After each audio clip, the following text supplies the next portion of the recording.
The Fresno Investigation, a cryptozoologist's account. Dr. Marion Thatcher, independent cryptozoologist. Field report, Nightcrawlers of Central California. Fresno County, California. September 2027. Prologue, an invitation. The email arrived on a Tuesday morning, for months after I'd decided to step back from active cryptid fieldwork. The sender was Dr. Elena Martinez, a folklore professor at Fresno State University whom I'd met briefly at a conference years ago. Dr. Thatcher, I hope this message finds you well. I've been following your recent work, and I understand you've had some difficult experiences.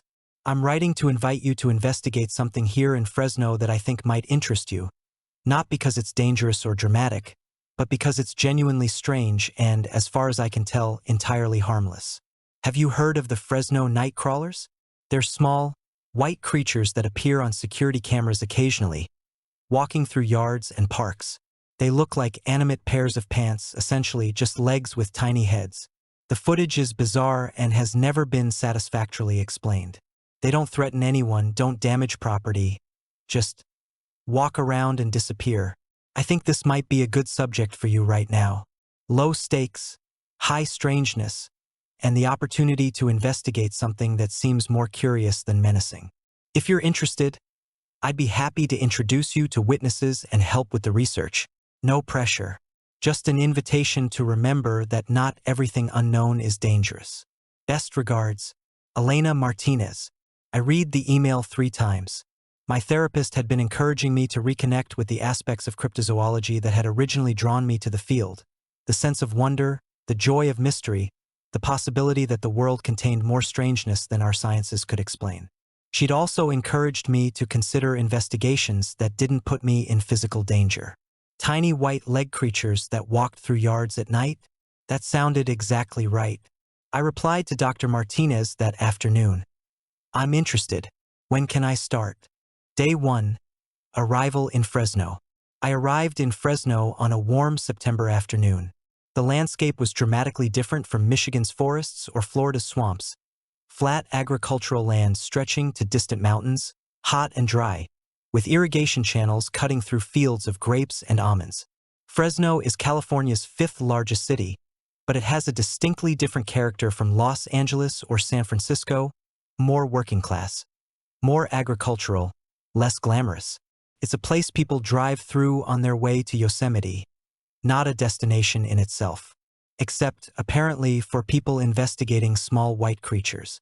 Dr. Martinez met me at a coffee shop near the university. She was in her 50s, with dark hair streaked with gray and an easy, warm manner that put me at ease immediately. Marion, thank you for coming. I wasn't sure you'd take me up on the invitation. I needed something like this, something that doesn't involve teeth or claws or the risk of becoming a statistic. Well, the Nightcrawlers definitely fit that description. They're possibly the most non-threatening cryptids I've ever encountered. They just walk around looking weird. That's their whole thing. We spent an hour discussing the phenomenon. Dr. Martinez had been researching the Nightcrawlers for over a decade, collecting witness reports, analyzing videos, and connecting with members of the Yokuts tribe who had traditional stories about similar entities. The first video that got attention was from 2007, she explained, pulling up a laptop to show me. A homeowner in Fresno had been having issues with trespassing, so he set up a security camera in his front yard. One night, the camera captured this. She played the video. It was grainy, black and white footage from a fixed camera position. For several seconds, nothing moved. Then, from the right side of the frame, something white appeared. It was small, maybe 3 feet tall, and appeared to be almost entirely legs. 2 white, stick-like appendages moved with a strange, jerky gait. Above the legs was a small, rounded shape that might have been a head or upper body, but it was minimal. No arms were visible, no torso to speak of, just legs with a small head, walking through the yard as if this were the most natural thing in the world. A second, smaller figure followed the first, moving with the same distinctive gait. That's deeply weird, I said, right? The homeowner, Jose Alvarez, was completely baffled. He called the police, who were equally baffled. The footage made it to local news, then to cryptid forums online, and it's been a mystery ever since. What do skeptics say? Mostly that it's a hoax, puppets on strings, people in costumes, CGI. But the analysis has been interesting. Several video forensics experts have examined the footage and found no obvious signs of manipulation.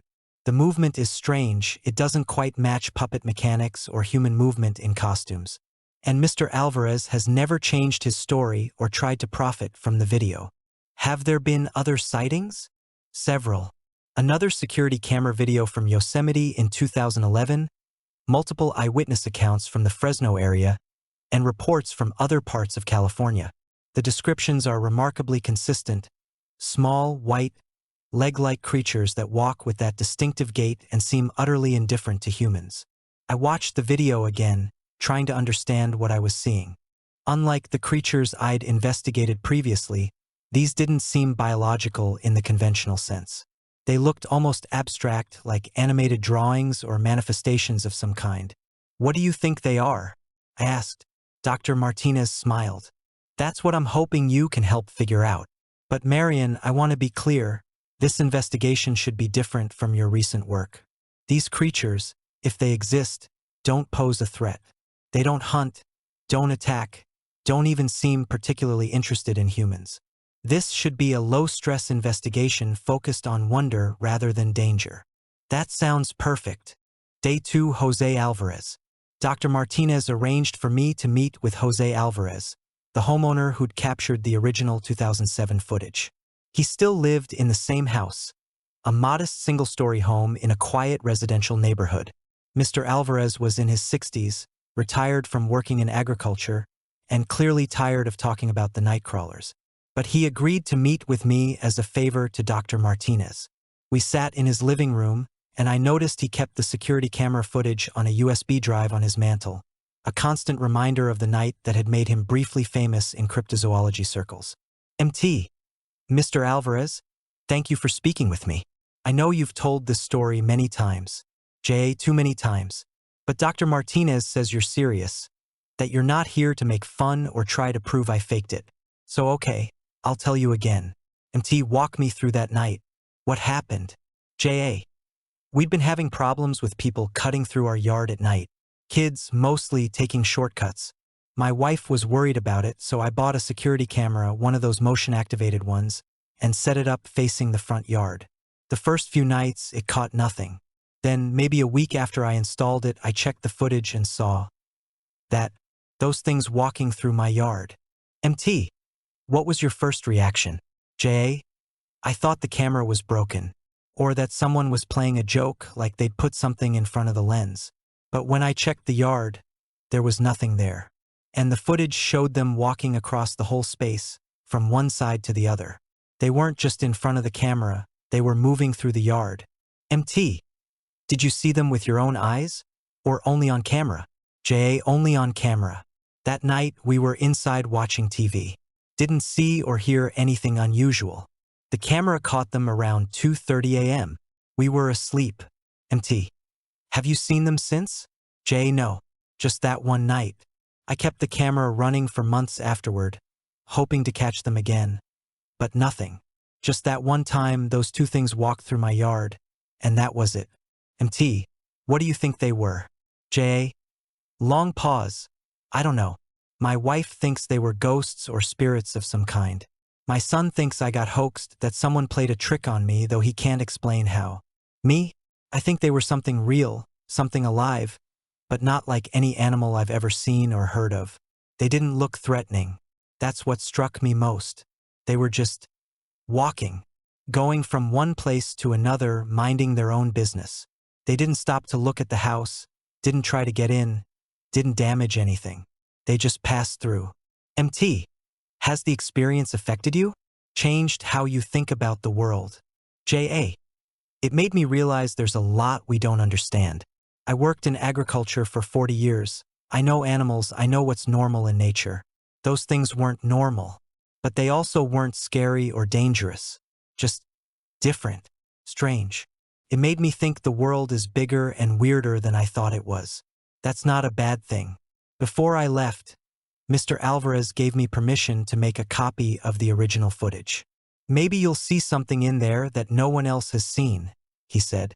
Or maybe you'll just confirm that it's strange and unexplainable. Either way, I hope it helps your research. The Yokuts connection. Dr. Martinez introduced me to Thomas White Eagle, a member of the Yokuts tribe whose traditional territory included much of the Central Valley. He'd agreed to speak with me about traditional stories that might relate to the Nightcrawlers. We met at a small park in Fresno. Thomas was in his 50s, a teacher at a local community college, with a calm, thoughtful manner. He was initially cautious, understandably wary of yet another outsider wanting to mine indigenous knowledge for their own purposes. Dr. Martinez speaks highly of you, he said. She says you approach these subjects with respect. I try to, and I want to be clear. I'm not here to appropriate or exploit your cultural knowledge. I'm trying to understand a phenomenon, and if your people have traditional stories that provide context, I'd be grateful to hear them. He nodded. The Yokuts have stories about many kinds of beings. Most of them are deeply embedded in our cultural and spiritual practices, and I wouldn't share them with outsiders. But the beings you're asking about, what you call Nightcrawlers, those are different. They're not sacred or secret. They're just part of the landscape. MT. Your people have stories about them? TWE. Not stories in the narrative sense. More like acknowledgments. The old ones spoke of small white beings that walked at night, that were seen occasionally but didn't interact with people. They called them different names in different families, but the concept was consistent: small, pale, leg-like beings that moved through the world on their own business. MT. Were they considered dangerous? TWE. No. That's important to understand. In our tradition, many beings are dangerous or sacred or require specific protocols. These beings weren't any of those things. They were just there, like deer or rabbits, but stranger, part of the natural world, even if they didn't fit our categories of natural. MT. Did your ancestors have any explanation for what they were? TWE. Not in the way you mean. Western science wants to categorize everything. This is a mammal, that's a reptile, this belongs to this genus and species. Indigenous understanding is often more about relationships and contexts. These beings were understood as part of the world, as real as anything else, but not requiring a taxonomic explanation. MT. Have you seen them yourself? TWE. Once. About 15 years ago. I was driving home late at night on a rural road south of here. My headlights caught something white moving across the road. I slowed down to see what it was, and I saw one of them, small, white, walking on those strange legs. It crossed the road, didn't hurry or react to my presence, and disappeared into a field. I stopped the car and got out to look for it, but it was gone. No tracks, no sign it had been there. Just that brief moment of seeing it in my headlights. MT. How did it make you feel? TWE. Peaceful. That sounds strange, maybe, but that's the word. It wasn't scary or exciting, just peaceful. Like the world had reminded me that it contains more than we usually see, and that's okay. That's how it should be. Thomas's perspective shifted something in me. I'd spent the last year investigating creatures through the lens of threat and danger. The Wendigo that hunted, the unknown that killed. But the Nightcrawlers represented something different. They were strange without being threatening, unknown without being dangerous. They were a reminder that mystery could be benign. Day 4, the video analysis. I spent 2 days analyzing the original Alvarez footage and several other videos that had surfaced over the years. Working with video analysis software, I examined every frame, looking for signs of manipulation, puppet strings, CGI artifacts, or human movement patterns. The more I studied the footage, the more genuinely strange it became. The movement pattern didn't match puppetry. Puppets suspended by strings show characteristic swaying and vertical motion that I didn't see here. The creatures moved with stable, ground-oriented locomotion, their legs bending and extending in ways that suggested real contact with the ground. CGI artifacts, pixelation inconsistencies, edge feathering, lighting mismatches were also absent. The creatures were integrated into the scene as seamlessly as any real object would be. Human movement in costumes was perhaps the most plausible explanation, but it too had problems. The proportions were wrong. The legs were too thin and too long relative to the upper body. A person in a costume would need to be walking on their knees or on some kind of stilts, but the movement was smooth and natural, not like someone moving on an artificial frame. The gait itself was distinctive. I compared it to human walks, animal locomotion patterns, and mechanical movement. It didn't quite match any of them. There was a quality to it that seemed not quite organic, but not quite mechanical either. Something in between. I consulted with Dr. Harold Chun, a biomechanics expert at UC Davis who specialized in locomotion analysis. I sent him the footage without explaining what it supposedly showed, asking only for his assessment of the movement pattern. His response was puzzling. Dr. Thatcher, the movement in this footage is unusual. The gait shows characteristics of bipedal locomotion, but the center of mass placement is unconventional. Whatever is moving appears to be quite light. The ground contact suggests minimal weight despite the height of the stride. The joint mechanics are also strange. Human knees and ankles move in specific ranges and patterns. What I'm seeing here shows similar joints but with unusual flexibility and angle ranges. If I had to guess, I'd say this is either a very sophisticated animatronic with advanced joint programming, or it's something with a skeletal and muscular structure different from humans or known animals. Where did you get this footage? What am I looking at? I thanked him but didn't explain further. His analysis confirmed what I was seeing. The movement was real in the sense that it wasn't obviously faked, but it was also unlike anything in the natural world he'd studied. Day 6. The Night Watch. With Dr. Martinez's help, I set up observation posts in 3 locations where Nightcrawlers had been reported: Jose Alvarez's neighborhood, a park near Fresno State, and a rural area south of the city near agricultural fields. I used the same equipment I deployed in previous investigations: motion-activated cameras, infrared sensors, audio recording equipment, but this time without the sense of dread that had accompanied my Wendigo research. If something appeared on these cameras, it wouldn't be stalking me. It would just be strange. For the first 3 nights, nothing unusual appeared. The cameras captured cats, possums, people walking dogs, cars passing by. Normal suburban and rural nightlife. On the 4th night, at the rural location, one of my cameras was triggered at 3:17 a.m. The footage showed a Nightcrawler. It entered from the left side of the frame, moving with that characteristic jerky gait. It was small, maybe 3.5 feet tall, and pure white, almost luminous in the infrared rendering. The legs were thin, stick-like, and moved independently, suggesting genuine articulation rather than rigid costume movement. The upper body was minimal, just a small rounded shape atop the legs. No arms were visible. Where there should have been a face, there was only a suggestion of features, subtle variations in the white surface that might have been eyes or a mouth, but so minimal as to be almost abstract. It walked across the field of view, paused for perhaps 5 seconds as if sensing something, then continued on, exiting the frame on the right side. The whole sequence lasted 32 seconds. I was there, in my vehicle about 50 yards away, watching the real-time feed on my laptop. When the motion alert came through, I grabbed a flashlight and night vision scope and tried to spot the creature directly. I caught a glimpse, a flash of white moving through the field, too far away and too quick for a clear view.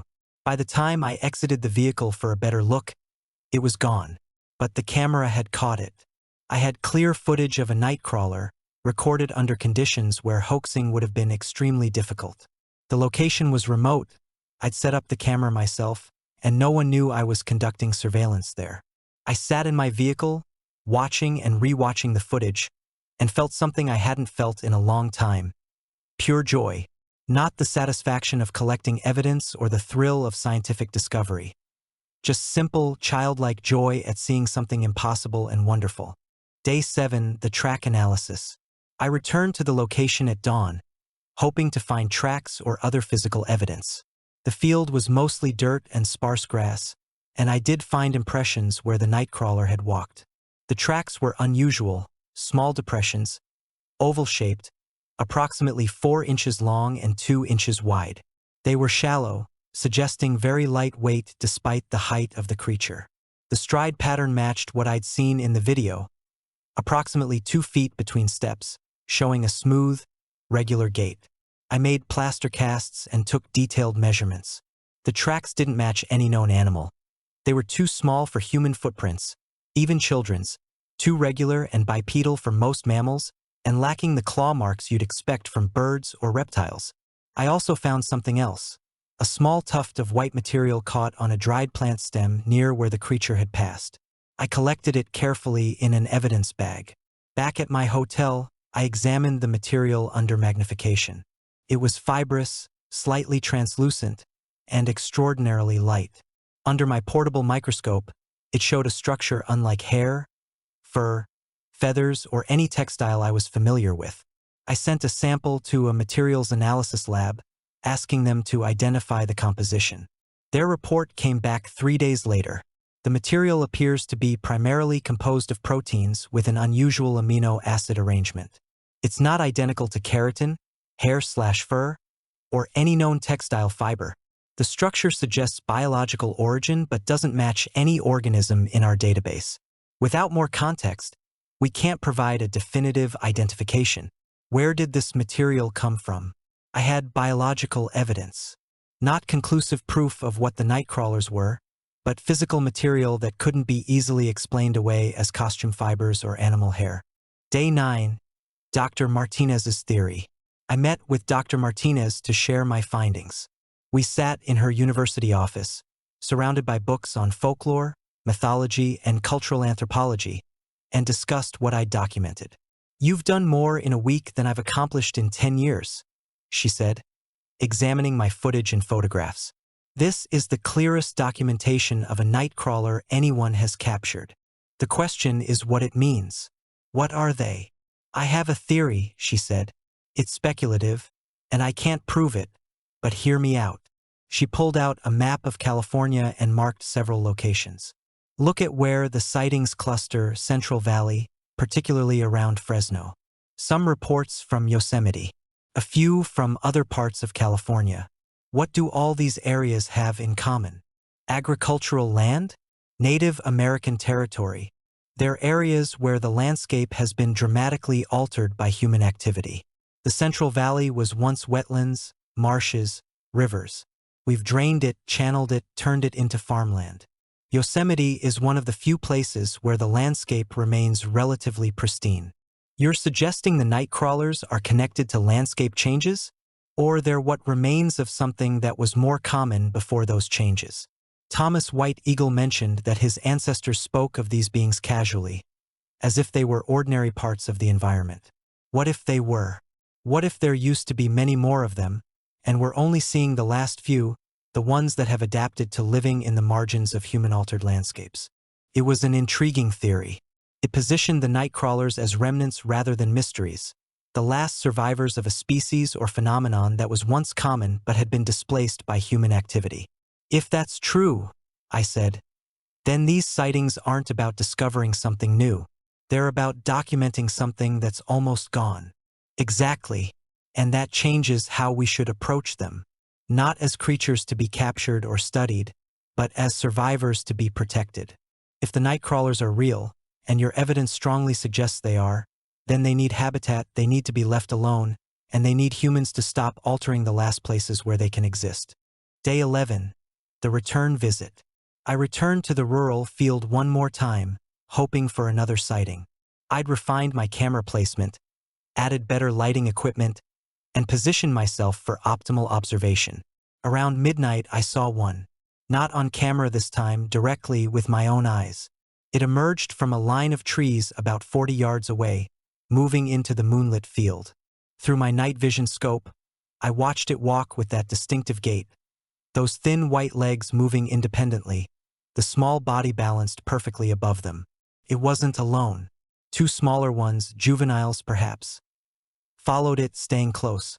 They moved as a group, the larger one leading, the smaller ones mimicking its path. They weren't hunting or fleeing. They were simply walking, moving from one place to another with what seemed like purpose and calm. At one point, the lead creature stopped and appeared to look around. Not nervously, but attentively, as if checking the environment. Then they continued, walking across the field and disappearing into another line of trees on the far side. I didn't pursue them. I didn't try to get closer or capture clearer footage. I just watched, experiencing what Thomas White Eagle had described. That sense of peace, of witnessing something strange and wonderful that asked nothing of me except to let it be. After they disappeared, I sat in the quiet field for another hour, thinking about all my investigations. The lizard man, the skunk ape, the wendigo, all of them had been about pursuit, about gathering evidence, about proving something existed. This felt different. This felt like witnessing. Day 13, the decision. Before leaving Fresno, I met with Dr. Martinez and Thomas White Eagle together. I shared all my evidence, the videos, the photographs, the fiber samples, the track casts. I showed them everything I documented. "This is remarkable work," Dr. Martinez said. "With this evidence, you could publish a paper, present at conferences, make a strong case for the Nightcrawler's existence. Or," Thomas said quietly, "you could choose not to." They both looked at me, waiting. "I'm not going to publish it," I said. "At least not the clearest evidence. I'll share enough to confirm that something unusual is happening in this area, that witnesses like Mr. Alvarez aren't imagining things. But I won't release the footage that shows them clearly, or the fiber analysis, or the location where I observed them." "Why not?" Dr. Martinez asked, though her expression suggested she already knew. "Because they don't need to be proven. They need to be left alone. If I publish clear evidence, this area will be flooded with researchers, tourists, cryptid hunters, people who'll disrupt their habitat and their lives. They're not aggressive, not dangerous, not interfering with humans. They're just trying to exist in the margins of the world we've created. Your colleague in Florida, the skunk ape research, you made a similar decision there," Dr. Martinez observed. "I did, and it's been controversial. But I think it was right. Some creatures deserve privacy more than we deserve answers." Thomas nodded approvingly. "That's wisdom. My ancestors would say you're beginning to understand the proper relationship between humans and the other beings we share the world with. Not every mystery is meant to be solved. Some are meant to be respected." "What will you do with the evidence?" Dr. Martinez asked. "Keep it secure. Use it to advocate for habitat protection in areas where they've been cited, without revealing exactly why those areas need protection. And share it only with researchers I trust to treat the information responsibly." "And your report? The documentation you write about your investigations?" "I'll write what I always write. An honest account of what I experienced and observed. But I'll leave out the specifics that would allow others to find them easily. This report will be about the phenomenon, not a roadmap to capturing them." Conclusions. After 2 weeks in Fresno, I'm leaving with something more valuable than evidence. Perspective. The Nightcrawlers are real. I've documented them with video, photographs, fiber samples, and direct observation. They are small, white, primarily leg-like entities that move through the Central California landscape with that distinctive jerky gait. They appear to be gentle, non-threatening, and utterly indifferent to human presence. What they are, in taxonomic terms, remains unclear. The fiber analysis suggests biological origin, but the composition doesn't match known organisms. The movement pattern suggests real locomotion but with unusual biomechanics. They could be an unknown species that has managed to avoid scientific classification, a remnant population of something that was once more common, some form of phenomenon that exists between categories, not quite physical, not quite spiritual, but real nonetheless. Something else entirely that our current frameworks can't adequately describe. Unlike my previous investigations, I don't feel compelled to definitively answer that question. The Nightcrawlers exist, they're remarkable, and that's sufficient. This investigation has been fundamentally different from the Wendigo case. There was no danger, no psychological toll, no trauma. Instead, there was wonder, curiosity, and that pure joy of witnessing something impossible made real. It's reminded me why I became a cryptozoologist in the first place. Not to hunt or prove or capture, but to bear witness to the strange and marvelous. To document that the world contains more than our sciences have catalogued. To stand at the edge of the unknown and feel privileged to glimpse what lies beyond. Epilogue. A letter to my younger self. Dear Marion, you became a cryptozoologist because you loved mystery. You wanted to stand in places where the map said, "Here be dragons," and discover what was really there. You wanted to prove that the world was bigger, stranger, more wonderful than conventional wisdom allowed. Somewhere along the way, that love became complicated. The pursuit of proof overshadowed the appreciation of mystery. The need to document exceeded the willingness to simply witness. And in Michigan, you learned the hard way that some creatures are dangerous, some mysteries come with costs, and proving something exists doesn't always lead anywhere good. The Nightcrawlers taught me, something important. Cryptozoology doesn't have to be about conquest or proof or validation. It can be about appreciation, about seeing something strange and letting it remain strange, about gathering enough evidence to know something is real, then stepping back to let it live its life undisturbed. You worried, after Michigan, that you'd lost your passion for this work, that the trauma had broken something fundamental. But here in Fresno, watching those small white creatures walk through a moonlit field, you felt it again.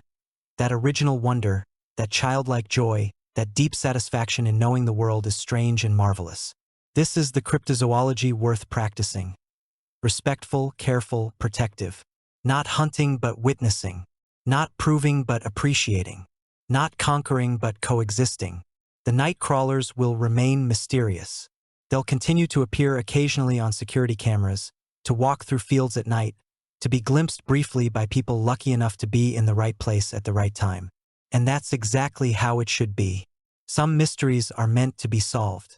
Others are meant to remind us that the world is larger than our understanding, that strangeness persists at the edges of our knowledge, that wonder is still possible if we approach it with humility and respect.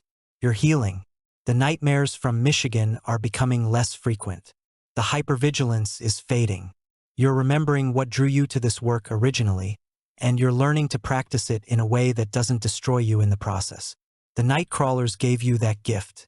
Let them keep their secrets. You've learned what you needed to learn. With gratitude and wonder, Marion. Personal reflection. 6 months later. It's been 6 months since the Fresno investigation. I'm writing this addendum from my home office, looking back at how that research changed my approach to cryptozoology. The Nightcrawlers investigation was exactly what I needed. It reminded me that cryptids aren't all dangerous, that mystery doesn't require threat, that strangeness can be gentle. It let me practice my craft without trauma, gather evidence without obsession, witness without hunting. I've continued to experience healing from the Michigan investigation. The nightmares are rare now.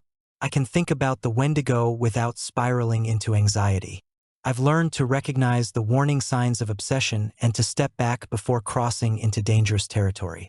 I've also clarified my approach going forward. I'm no longer pursuing cryptids that show signs of predatory behavior toward humans. I'm not investigating phenomena that require me to put myself in significant danger. I'm focusing on creatures that seem content to remain hidden, that don't threaten humans, that simply want to exist in peace. The Nightcrawlers have become something of a touchstone for me. When I'm considering a new investigation, I ask myself, is this more like the Nightcrawlers or more like the Wendigo? Is this about wonder or about danger? Am I approaching it with respect or with conquest in mind? Those questions have led me to decline several investigation requests. People want me to look into aggressive cryptids, violent phenomena, creatures associated with attacks or deaths. I refer those requests to others. My focus is on the gentle mysteries, the strange but benign, the creatures that remind us the world is marvelous without being menacing. This shift has been controversial in the cryptozoology community. Some accuse me of cherry-picking safe subjects, of avoiding the real work. Others suggest I've lost my nerve after Michigan. But I know what I'm doing and why. I'm practicing cryptozoology in a way that sustains me rather than destroys me. I'm choosing wonder over trauma. The Nightcrawlers still appear occasionally in the Fresno area. I receive updates from Dr. Martinez, new security camera footage, witness reports, occasional sightings in the fields and parks. They remain mysterious, remain strange, remain exactly what they've always been.